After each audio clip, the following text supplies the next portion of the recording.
안녕하세요. 제가 여기 떠나가지고 다시 돌아온 게 별로 안 걸렸습니다. 딱 30년 걸렸습니다. 이 자리에 앉아 있었을 때를 기억을 합니다. 어떻게 표현을 해야 할지 모릅니다. 세상이 참 많이 변했습니다. 한국에 자주 왔다 갔다 하지만 이 자리에 올 수 없었습니다. 기회도 안 났었고요. 그리고 최근엔 특히 더 그랬었습니다. 공항에서 내려가지고 한국을 가끔 들리면 변화가 참 많습니다. 맨 처음에 제가 아주 오랜만에 한국을 들어왔을 때 깜짝 놀랐던 문화 충격들이 몇 가지가 있었는데, 그 중에 하나는 마트에 들어가는데 사람들이 들어갈 때 문이 촥 열리고 제가 쓰면 안 열리더라고요. 왜 나는 문을 안 열어줄까? 그래서 제가 문 좀 열어달라고 막 사인을 보냈습니다. 그때 뒤에 사람이 이렇게 보더니 탁 누르니까 문이 쫙 열리더라고요. 그게 첫 번째 문화 충격이었습니다. 두 번째 문화 충격은 나올 때였습니다. 또 문을 안 열어주는 거예요. 그것도 눌러야 열렸습니다. 세상은 참 한국이 급변해 오는 것을 저는 느끼면서 오고 가고 30년을 보냈습니다. 제가 이곳에서 옥 목사님을 만나 뵙고, 옥 목사님 소개로 제가 만나 뵙고 옥 목사님한테 안수받고 저는 선교를 나갔는데, 그 이후에 이렇게 한국은 변한 것을 전혀 모르고 저는 소련에서 감옥에 왔다 갔다 추방당하고, 그러면서 미국에 들어가고, 미국에서 또 신학 생활을 하고, 그리고 목회 생활을 하고, 그리고 여기까지 돌아왔습니다. 많은 것이 변했지만 근데 이 자리에 한 가지 안 변한 것은 오직 성령님이 계시다는 것은 변하지 않았습니다. 그리고 여러분들이 이 자리에 계시다는 것도 변하지 아니하였습니다. 그렇다면 하나님께서 오늘 여러분들에게 부어주실 은혜는 동일한 은혜라고 저는 믿습니다. 하나님께서 함께 하실 은혜이기 때문에 오늘 이 자리에는 어떠한 말씀이 선포되어도 여러분들의 은혜를 받고 돌아가셔야 될 것이며, 그리고 여러분들의 마음이 하나님 앞에 평강의 하나님의 마음이 여러분들 삶 가운데 제자의 도를 다할 수 있는 그런 풍성한 시간 되기를 주님의 이름으로 축원합니다. 잠깐 기도하겠습니다. 하나님 아버지, 감사합니다. 달라지지 않은 성령님이 계신 이곳, 오늘 주 예수 그리스도 십자가의 보혈, 아버지 하나님께서 이 삶 가운데, 우리의 삶 가운데 오심이 변하지 않는 귀중한 예배되게 하여 주시옵소서. 아버지 하나님, 오늘 이곳에 우리는 어떤 모습으로 모였는지 모르지만 아버지 하나님, 주님께서 저희를 회복시키시고 치유하시고 평강 주시고 오늘 이 저희들과 함께 걸어 나가실 것을 믿습니다. 오늘 이 말씀 들을 때에 아버지 하나님, 부족한 종은 정말로 할 수 있는 게 아무것도 없사오니 주여 함께하여 주시옵소서. 주님께서 함께해 주실 줄 믿고 예수 그리스도의 이름으로 기도합니다. 아멘. 여러분, 어느 아이가 있었어요. 어느 아이가 아버지에게 질문을 합니다. 아빠, 지난주에 내가 교회를 못 갔어요. 그래서 내가 교회를 못 갔기 때문에 너무너무 마음이 힘들어요. 그래? 왜 힘들어? 모르겠어요. 지난주에 무슨 일이 있었는지 너무너무 궁금해요. 그래? 그러면 너 선생님한테 한번 물어보렴. 그래서 선생님한테 질문을 합니다. 지난주가 무슨 일이 있었어요? 무슨 주일이었어요? 그랬더니 선생님이 왜? 너 기억 안 나니? 지난주가 종려주일이었잖아. 종려주일이 뭐죠? 선생님이 대답을 합니다. 그 예수님이 오시는 날이야. He has come.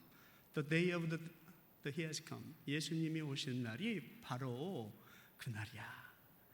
그랬더니 그 아이가 너무 상심을 했습니다. 울고불고 난리가 났습니다. 주님이 오셨다는데 나는 그럼 그 자리에 없었으면 내가 주님 못 만났잖아요. 그래서 막 그 아이가 울고불고 난리가 났습니다. 주님이 오늘 이 자리에 오신 것을 못 만나면 그 정도로 서운해할 줄 아는 저희들이 되었으면 좋겠습니다. 오늘은 예수님께서 상징적으로나마 우리 삶 가운데 오시는 나를 기념을 하는 날입니다. 여러분들에게 오늘 이 날은 어떤 날입니까? 아까도 제가 문화 충격에 대한 이야기를 했는데 요즘에 뭐 세상이 다 바뀌어가지고 이런 문화가 있죠. ATM 머신, 여기서 말하면 돈 자동으로 빼내는 그 기계들이 이 세상에 이곳저곳 다 있잖아요. 그래서 이제 뭐 은행 굳이 안 들어가도 돈을 찾을 수 있는 세대가 되었습니다. 뭐 30년 전에는 상상도 못했던 것. 근데 이제는 그것에서 돈을 찾으니까 사람들이 줄을 서서 기다립니다. 저도 한참 기다려가지고 그것에서 돈을 찾으려고 하는데 이제 바로 제 앞에까지 왔으니까 야 이제 나 급한데 빨리 찾아야지 그러는데 이 앞에 있는 아주머니가 30분 동안 기다렸으면은 미리 준비를 해놓고 탁 찾아야 되는데 그때부터 핸드버그를 딱 뒤집어 주십니다.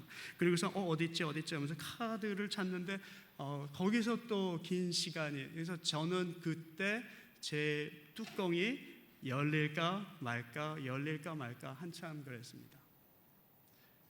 지하철을 한국에 와가지고 타가지고 또 딴 데서 이렇게 보지 못했던 문화가 이 지하철역에서 전화를 많이 하시더라고요. 저는 되게 예지적 능력이 있는 사람 같아요. 옆에 사람의 가정사를 금세 다 알 수 있어요. 그분이 무슨 생각을 하는지, 그분이 뭘 말하려고 하는지 가만히 있는데 전 다 알겠더라고요. 짜증이 확 났습니다. 조용히 가서 묵상하고 싶고 저도 책도 읽고 싶은데요. 도저히 그게 안 되더라고요. 그러니까 요즘에 현대 사람들이 그래서 분노 장애가 있습니다. 여러분 그거 아세요? 여러분들 삶 가운데 여러분들은 어떻게 살아오셨는지 모르지만 여러분들에게도 분노가 조금씩 위층에서 한국은 아파트에서 이렇게 쿵쿵쿵쿵 그것 때문에 분노가 일어나잖아요. 우리가 살면서 분노가 일어날 수 있는 순간들이 얼마나 많은지 모릅니다. 예수님도 성경에 보니까 예수님도 분노가 일어났어요. 오늘 우리가 읽었던 본문 말씀을 보면은 우리가 들어가시는 사건만 읽었지 그 이후의 사건 19장에 나와 있는 사건들은 분노하시는 사건도 있습니다. 19장의 분노가 뭔지는 여러분들이 잘 알 겁니다. 예수 그리스도께서 심히 괴로워하시고 멀리서 성전을 바라보실 때 테이블 위에서 일어나는 모든 사건들을 보시고 우셨던 사건들, 그 사건들이 오늘 예수님이 오신 이후에 보여졌더라 이겁니다. 여러분들 마음속에 예수 그리스도께서 오늘 오셨는데 그 오신 이후에 여러분들의 마음속에서 일어나는 사건들은 어떤 것들이 있을까요? 예수님께서 오늘 보시면서 종려 주일날 호산나 호산나 외치면서 여러분들이 주님을 받아들인 그 마음 준비에 여러분들은 오늘 주님이 나를 보시고 울게 하시는 사건들은 혹시 없으신지요? 누가복음 19장 11절에 이런 말씀이 있습니다. 오늘 누가복음 19장 11절을 여러분들은 잠깐 그 성경책을 보시면은 사람들이 메시아가 곧 오실 거라고 착각을 하고 얼마나 흥분하는지에 대한 이야기가 나옵니다. 지금 소문을 들어보니까는 예수님이 바로 오셨으니까 이제 세상이 완전히 바뀔 거라고 믿는 거예요. 그러니 이 사람들이 얼마나 호산나 호산나 외쳤겠어요. 예수님이 오시면은 그 다음에 그들이 바랬던 건 뭐예요? 정권 바뀌는 거죠, 정권.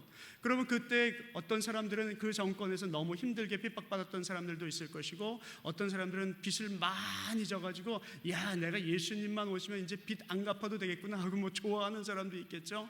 별의별 사람들, 별의별 종류의 사람들이 지금 예수님만 오시면 세상이 바뀔 것, 메시아만 오시면 그동안에 우리가 들었던 메시아가 오시면 세상이 바뀔 것을 다 기대하고 있었기 때문에 호산나 외치는 건 그건 이유도 아닙니다. 여러분들이 오늘 예수 그리스도를 만나고 기뻐하고 오는 것이 정말로 호산나 호산나 주님 오시옵소서 구원하여 주시옵소서 하고 외치는 그 모습이 무엇 때문에 외쳤는지를 한번 되새겨보자는 것입니다.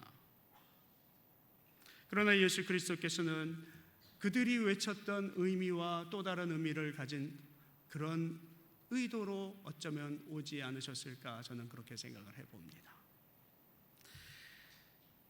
누가복음 19장 38절에 찬송하리로다라고 하는 단어가 나옵니다. 찬송하리로다 주의 이름으로 오시는 이여 하고 나올 때 거기에 단어 하나가 나오는데 거기에 찬송하리로다는 우리 한글 번역으로 나오지만 원어로 보고 또 다른 원어를 보면 그것이 복되도라고 하는 뜻을 가진 율로게오라고 하는 단어가 사용되어집니다. 근데 거기에 율하고 하는 것은 좋은, 잘이라는 뜻이고, 그리고 로게오 할 때 로고스가 변형되어진 그 단어입니다. 그 두 단어가 합쳐지면은 율로게오, 다시 말하면 복되도다. 그래서 다른 성경들 번역본에 어떤 때는 찬송하리로다라고 번역이 안 되고 이게 복되도다, blessed라고 번역이 되기도 합니다. 예수 그리스도께서 오신 것은요, 찬송하리로다, 복되도다라고 하는 것을 여러분들에게 복을 주시기 위해서 오신 거죠. 거기서 복은 무엇일까요? 복이 있는 자. 그것은 마태복음 5장서부터 8절까지의 내용을 보면 잘 알 수 있습니다. 예수 그리스도께서 공생애를 시작을 하시면서 내가 이제 하나님 나라에 온 것에 대해서 얘기하는데, 그 하나님 나라를 내가 외칠 것이고 하나님 나라에 살 것을 얘기해 줄 것이고 어떻게 살 것인지를 얘기해 줄 것인데, 그 마태복음 5장서부터 8절까지 공생애의 첫 번째 사역 산상수훈을 볼 때에 거기에 이렇게 나와 있습니다. 마음이 가난한 자는 하나님의 나라를 볼 것이요, 가질 것이요, 취할 것이요.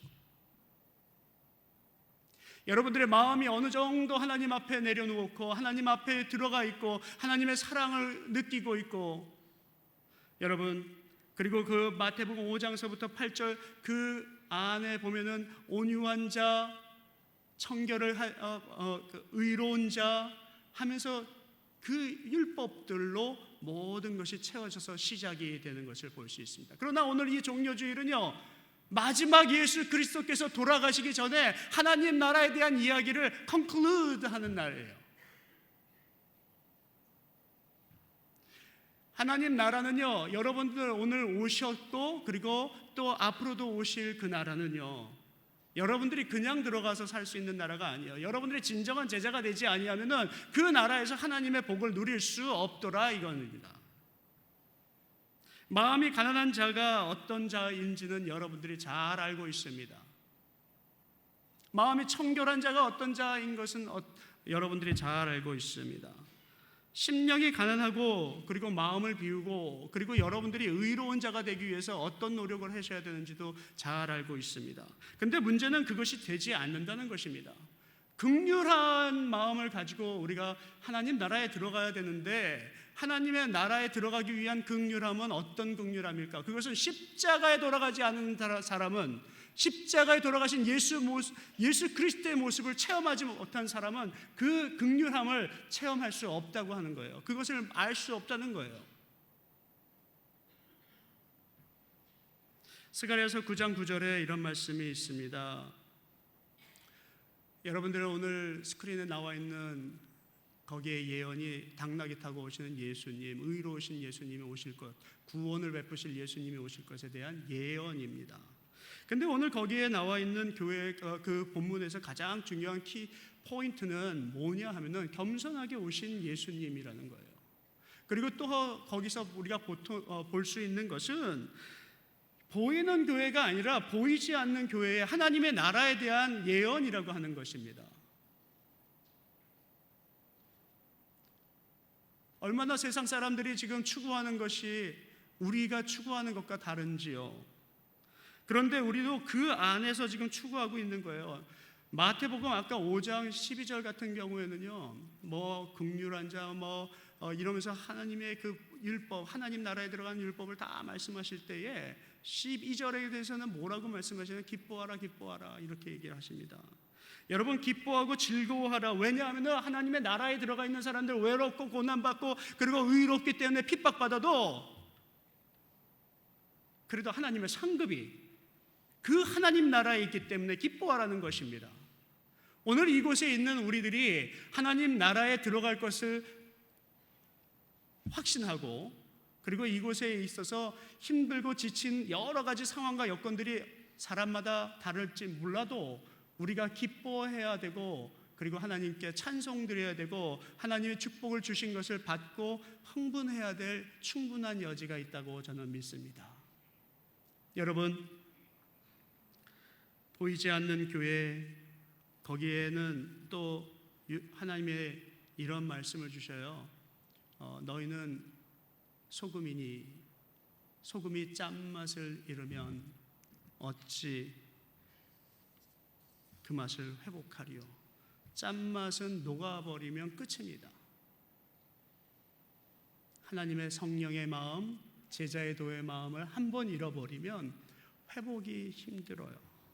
여러분은 오늘 교회사를 보면은 얼마나 중요한 역사들이 그동안에 일어났는지 모릅니다. 특별히 교회사의 가장 키포인트가 뭔지 아시잖아요. 예수 그리스도께서 태어나시고, 그리고 예수 그리스도께서 돌아가시고, 그리고 예수 그리스도께서 부활하시고, 그리고 예수 그리스도께서 승천하신 사건, 그 중에 부활할 사건을 우리는 가장 중요하다고 얘기하는데, 여러분 초대교회는요 그런 부활의 사건들, 그리고 예수 그리스도께서 돌아가신 사건들을 지켜본 사람들이에요. 십자가에 돌아가실 때 여러분들 예수 그리스도께서 어떻게 돌아가셨는지는 우리는 다 보았습니다. 우리가 눈으로 본 것이 아닙니다. 영으로 하나님께서 우리에게 말씀을 하셨습니다. 그가 돌아가실 때에 십자가에서 심장이 터져서 돌아가신 것 여러분들 아십니까? 총칼로 터진 게 아니고요, 칼과 창으로 배를 찔렀더니 흰물과 피가 섞여 나왔더라. 근데 거기에 심장이 터지지 아니하면 그렇게 물이 안 터진다고 그런 의학적 소견을 밝힌 사람이 있습니다. 얼마나 그 우리를 바라보시고 긍휼하고 얼마나 우리를 바라보시고 분노하셨으면 주님이 거기서 심장을 터뜨리셨을까요? 얼마 전까지만 하더라도 나를 사랑해주고 나를 믿을 것 같았던 호산나 호산나 외쳤던 우리들의 모습, 가증스러웠던 모습이 주님을 슬프게 했던 것입니다. 사랑하는 성도 여러분, 그리스도의 그 터진 심장의 의미를 우리가 알고 있다면 오늘은 우리의 삶 가운데 우리가 다시 파송받아서 여러분들의 삶 가운데 들어갈 때에 그 지경을 밟으면서 살아갈 때에 우리는 어떤 모습으로 살아야 할지를 우리는 고민하며 하나님이 우리에게 주신 그 사명을 생각하고 살아가야 될 것입니다. 여러분들에게 주어진 사명은 무엇입니까? 오늘 하나님께서 내가 하나님 나라 임하는 나라를 보여주고 내가 오늘 너에게 임하겠다라고 하셨을 때 여러분들 우리가 받아야 될 사명은 무엇일까요? 누가복음 9장 41절, 오늘 파워포인트에는 올라가지 않는 말씀 가운데 보면은 군중 가운데 예수 그리스도께서 울고 계신 모습을 우리는 볼 수 있습니다. 그리고 마태복음 11장 29절에는 마음이 온유하고 겸손한 자에 대한 예수 그리스도를 표현하는 것을 우리는 보게 됩니다. 근데 제가 왜 이 말씀을 두 가지를 곁들여서 얘기하냐면요, 어떤 사람들은 그렇게 얘기를 합니다. 하나님께서 그 아들을 보내시고 예수 그리스도께서 그의 집에 들어가시는데 그의 집이 너무 지저분한 거예요. 그러니까 그 예수님이 그 지저분한 그 집들을 보시고 우시고 계시는 모습이에요. 그런데 그 예수 그리스도께서 우실 때 그 상황을 보니까 이건 자기가 어떻게 할 수 없는 거예요. 그래서 예수님은 가셔서 말도 하기도 전에 엎으시고 그것을 청소하시는데 사람들은 예수님을 보고 깜짝 놀랐다는 거예요. 저 사람은 온유한 자인데. 근데 여러분 그거 아세요? 마음이 온유한 자는 하고 할 때 온유가 어떤 뜻인지 아십니까? 온유는 연약하고 착하고 뭐 그런 뜻이 아니라는 거예요. 그게 원래 쓰일 때 meekness라는 단어인데 그 meekness는 정의를 찾는 단어예요. 의로움을 아는 단어예요. 그러니까 하나님께서 하나님의 나라에 들어갈 수 있는 사람은 의로운 자, righteous, 다시 말하면은 하나님과 우리 세상과의 법을 구별할 줄 아는 자, 이런 자가 의로운 자, 온유한 자라는 것입니다. 하나님의 나라에 들어와 있는 우리들, 예수 그리스도께서 우리에게 말씀하시고 그 하나님의 복을 받기를 희망하는 자는 우리는 온유한 자입니다. 무엇이 옳은지 무엇이 나쁜지를 알 수 있는 자들이에요. 그런데 하나님께서 우리에게 말씀하실 때 더 깊게 쓰시는 것, 이런 말씀이 있어요. 여러분 사도행전 2장 41절에 이런 말씀이 나와 있습니다. 그 말씀을 받은 사람들은 세례를 받음에 그날에 신도의 수가 3,000이나 되어졌더라. 그런데 여기에 신도의 숫자라고 하는 것이 또 많은 신학자의 견해가 있습니다. 어떤 번역본에는 disciple이라고 되어 있습니다. 사랑하는 성도 여러분, 하나님께서 예수 그리스도를 보내사 이 초대교회에 은혜를 주실 때 제자가 늘어나게 됩니다. 오늘 하나님께서 여기에 말씀하시고자 하는 것, 온유한 자, 겸손한 자, 그리고 마음이 가난한 자가 모여있을 이곳에 주님이 임하실 때에 우리의 제자의 수가 늘어났으면 합니다. 세상적인 관념 속에서 있는 그런 사람의 수가 아니라 제자의 수가 이곳에서 늘어나고 이곳에 발을 들이는 사람이 제자의 도를 알 수 있는 그런 공간, 그런 교회가 되었으면 좋겠다 생각합니다. 그런데 초대교회는 47절에 42절에 이렇게 나와 있습니다. 42절에는 저 파워포인트에 드리지 않았는데 42절에는요 뭐라고 나와 있냐면요, 여러분들 혹시 가지고 계신 성경책 사도행전 2장 42절이 있으시면 한번 보겠습니다. 42절에는 이제 사도의 가르침을 받아서 이렇게 나와 있습니다. 사도의 가르침을 받아서 서로 교제하며 떡을 떼며 기도하기를 힘쓰고 이렇게 나와 있는데, 여기서 힘쓰고라고 하는 단어가 되게 중요한 단어입니다. 힘쓰고는 여기에 devote하다는 것입니다. 자기 전심 전력을 다하여서 뭔가 이렇게 확 들어가서 all in 한다는 것입니다. 여러분, 힘을 쓰는데 세 가지 힘을 쓰래요. 교제하기에 힘쓰고, 그리고 떡을 뗀다는 것은 여러분들 잘 알고 있지만 이중적 구조, 다시 말하면 떡을 성찬을 한다는 의미도 있고 삶을 나눈다는 의미도 있습니다. 그리고 기도하기에 힘쓴다는 의미가 있습니다. 그때 하나님이 그곳에 복을 주시는 초대교회의 모습을 볼 수 있습니다.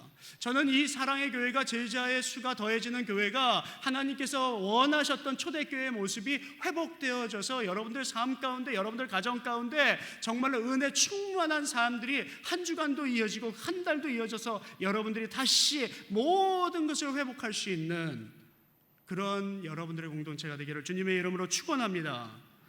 여러분, 47절에 그럴 때 하나님께서 또 찬양받기 합당하신 영광의 존재로 나타나십니다. 하나님을 볼 때에 찬미하는 자. 여러분, 우리 이곳에 있는 사람들은 하나님께 영광 돌리고, 그리고 하나님께 경배 드리고 하나님을 두려워할 수 있는 사람들이 되었으면 좋겠습니다. 저는 오늘 이 자리에 오기까지 얼마나 두렵고 떨렸는지 모릅니다. 왜요? 저는 이 자리에 올 수 있는 자격이 있는 조건이 있는 사람이 아니기 때문입니다. 제가 맨 처음에 이곳에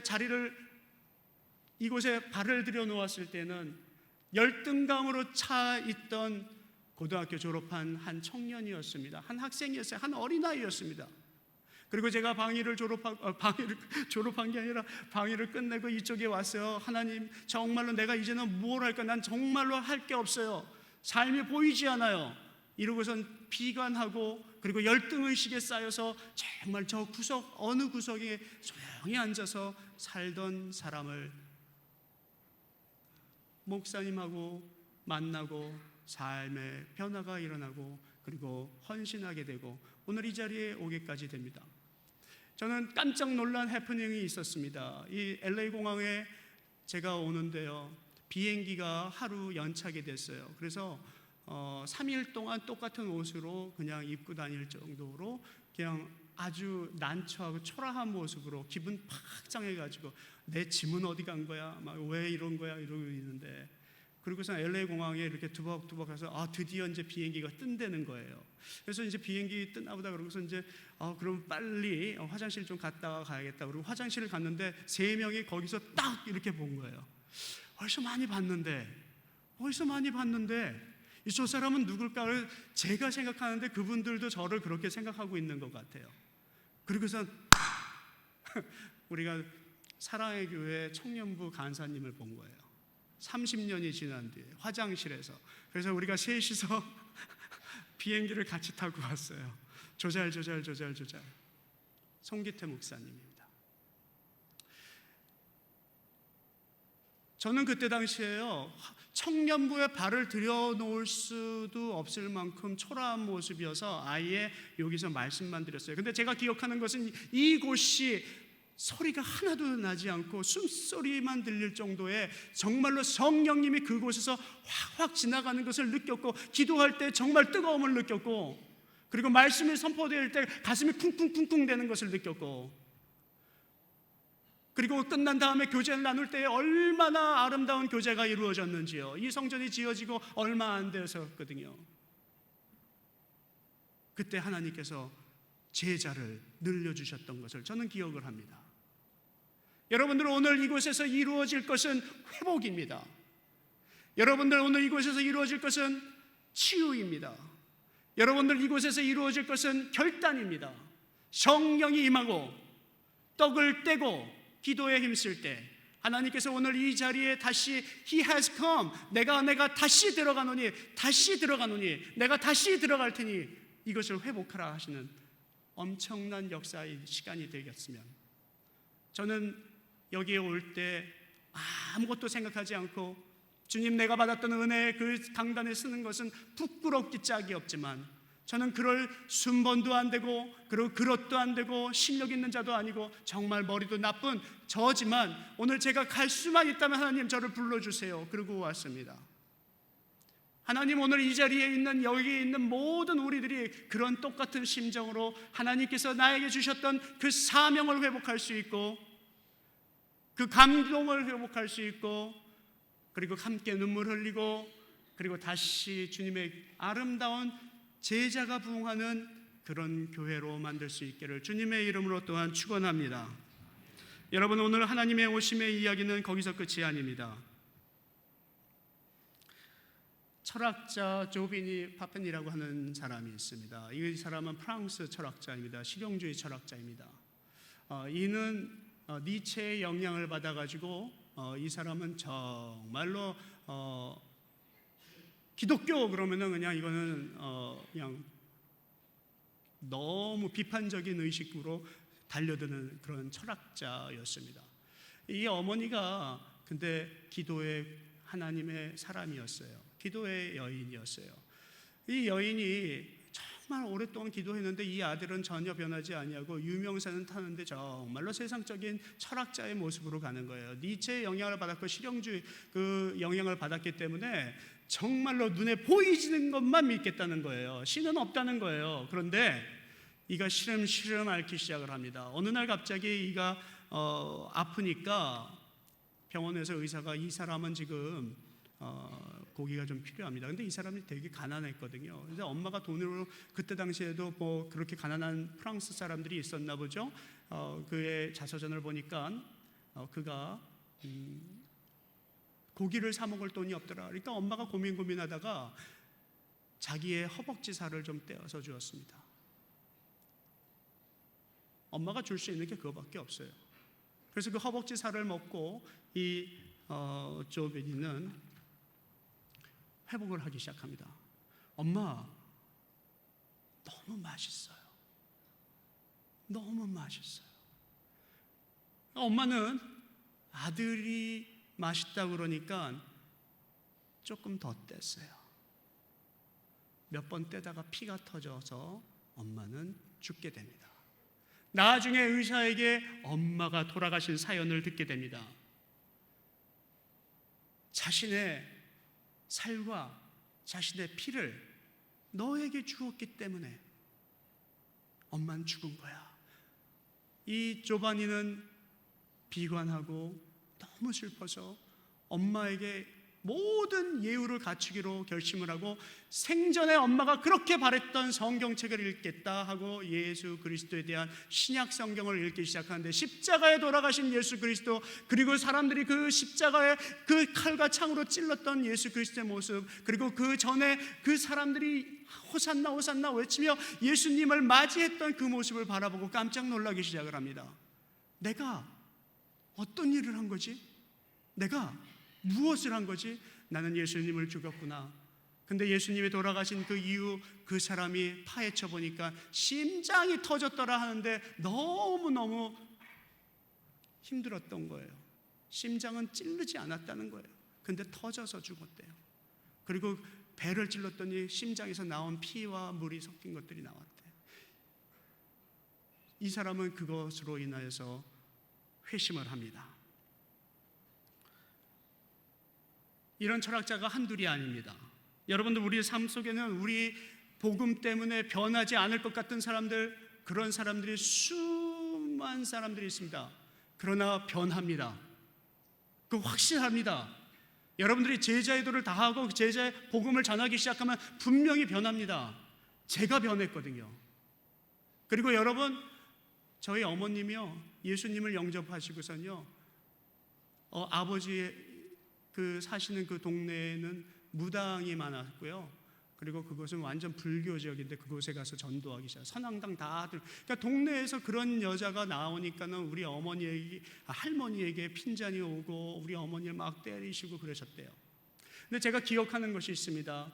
우리가 제사를 드릴 때에 우리 어머니께서 형과 저 그리고 어머니 딱 세 사람만 꼿꼿이 있었던 건 제가 기억을 해요.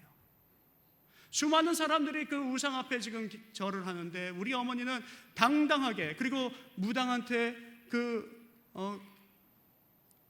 우리 어머니 때문에 이 할머니와 그리고 가족들이 너무 고생을 하면서 구술해야 된다고 그래서 구술하려고 무당 앞에 나타났는데 무당하고 우리 어머니하고 격전을 벌이시는 거예요. 근데 여러분, 놀라운 일이 벌어졌습니다. 세월이 지났습니다. 그곳은 교회가 들어섰고요, 선앙당은 다 없어졌고요, 무당은 집사가 되었고 지금은 권사님이 되어 계십니다. 할렐루야예요, 놀렐루야예요. 여러분, 복음의 능력, 제자의 도가요, 그 정도예요. 제자는요, 자기가 굴하지 아니합니다. 십자가의 도가 거기에 나타날 수 있었으면 좋겠습니다. 여러분들의 삶 가운데 제자의 도가 굴하지 않았으면 좋겠습니다. 복음은 변질되지 않습니다. 복음은 짠맛을 잃어버리는 순간 다 날아가게 되어 있습니다. 사랑하는 성도 여러분, 누가복음 19장 13절에 하나의 고백이 나옵니다. 나는 죄인입니다. 나는 죄인입니다. 윌리엄 월스캔이라고 하는 철학자가 이 구절을 읽는 순간 회심을 합니다. 나는 죄인입니다. 그리고 그는 고백이라고 하는 책을 씁니다. 근데 그가 쓴 책에 십자가에 돌아가신 예수 그리스도께서 예루살렘에 들어오신 사건과 십자가에 돌아가신 사건을 이렇게 기록합니다. 그 고백은 은혜를 인정하는 고백이요, 성부와 성자와 성령 그 자체가 영적으로 결합하는 순간이니 내 삶의 은혜로다. 여러분, 우리가 죄인을 고백하고 예수 그리스도께서 내 안에 들어온 것, He has come into my heart, 이것을 고백하는 순간 우리는 지금 해야 할 일은 성령, 성부, 성자, 예수 그리스도와 성령님과 하나님의 그 삶 가운데 제자가 되어서 결합하여서 융합이 되어서 그것이 삶으로 보여질 때 진정한 제자의 도를, 그리고 진정한 회심을 보일 수 있는 거라 생각합니다. 이제 말씀을 마칠 때가 됐는데 사도 바울의 고백을 한번 보기를 원합니다. 갈라디아서 6장 14절의 말씀인데요. 여러분들 한번 큰 소리로 함께 읽어보실까요? 준비되셨습니까? 시작.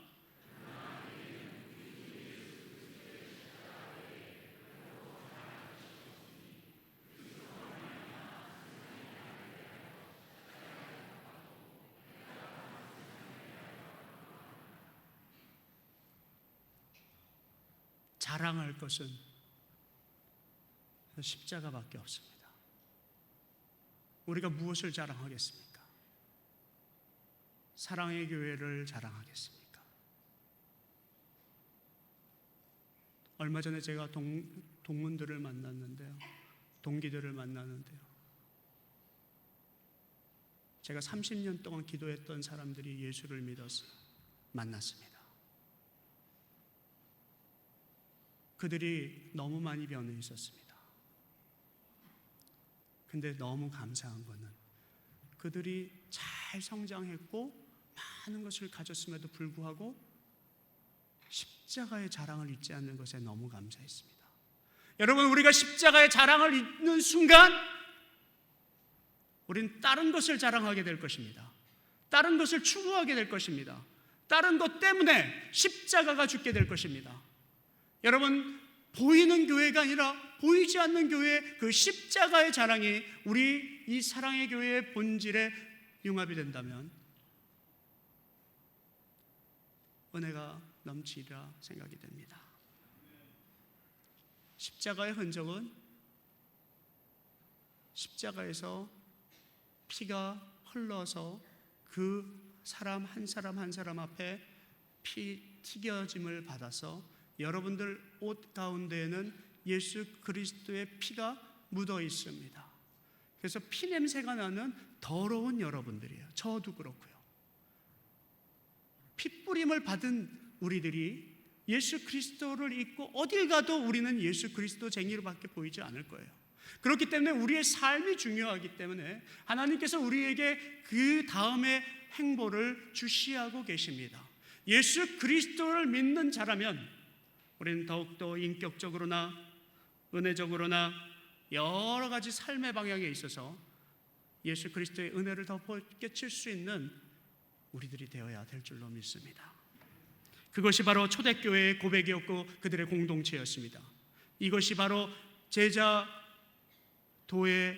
융합되어 있는 사랑의 교회가 되는 것이고 이 공동체가 되는 것입니다. 십자가에 터진 심장을 기억하는 공동체는 그러므로 기억해야 할 것이 있습니다. 로마서 12장 1절 말씀입니다. 로마서 12장 1절에 그러므로 이 세대를 본받지 말고 이렇게 나와 있습니다. 근데 여기에 보면은 그러므로가 하는 단어는요 11장에 나와 있는 여러 단어 중에 결론이잖아요. 그러므로예요. 지금 예수 그리스도께서 우리 하나님 나라 안에 우리 안에 들어오셨을 때는 이제 중요한 것은 그러므로예요. 그러므로 제자도는요 그러므로 나타나는 거예요. 예수님께서 많은 것을 보여주셨기 때문에 이제부터 그러므로 이 세대를 본받지 말고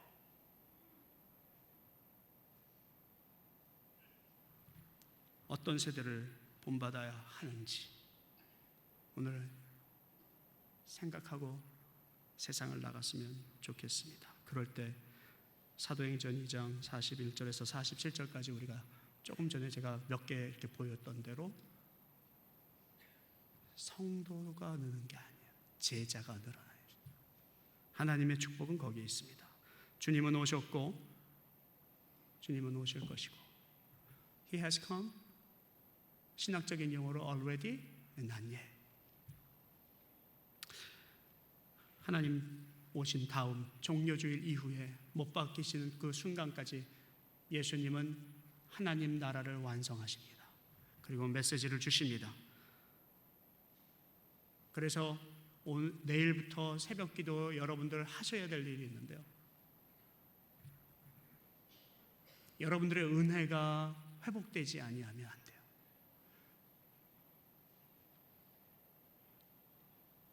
영적으로 충만해야 합니다. 그래야 하나님 나라에 대한 메시지를 여러분 들을 수 있어요. 여기에 오늘 본문 말씀에 나오지도 아니하고 하나님 나라에 대한 이야기 결론은 뭐냐면요.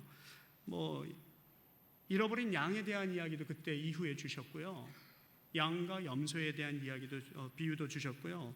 동전 10개에 대한 비유, 혼인잔치의 비유, 다 지금 하나님의 나라에 대한 두 아들에 대한 비유, 악한 농부의 비유, 다 나옵니다. 여러분 하나님의 나라는요 바로 그런 나라인데요. 오늘 여러분들이 해야 되는 건 그러므로 이것을 하나님의 나라를 만들어 나갈 수 있는 여러분. 언제 저는 여러분들을 다시 만날지 전혀 몰라요. 제 인생에서 여러분들을 다시 뵐지 못 뵐지 기약이 없어요. 그러나 우리는 매일 볼 수 있어요. 성령이 함께 하시기 때문에. 여러분들 아세요? 오늘 바로 이 시각에 수십 명의 청년들이 어느 골방에 모여가지고 이 예배를 위해서 기도하게 있습니다. 불광동에 어느 골방에 지금 수십 명이 모여 있어요. 하나님의 나라가 이곳에서 실현되고 제자의 도가 이곳에서 다시 회복되어지는 귀한 역사가 있는 여러분들의 마음의 회복과 평강 그리고 은혜로 인하여서 죄는 용서하고 그리고 예수 그리스도의 마음의 은혜로 다시 삶 가운데 회복되어지는 귀중한 여러분들 되시길 주님의 이름으로 축원합니다. 잠깐 기도하겠습니다. 아버지,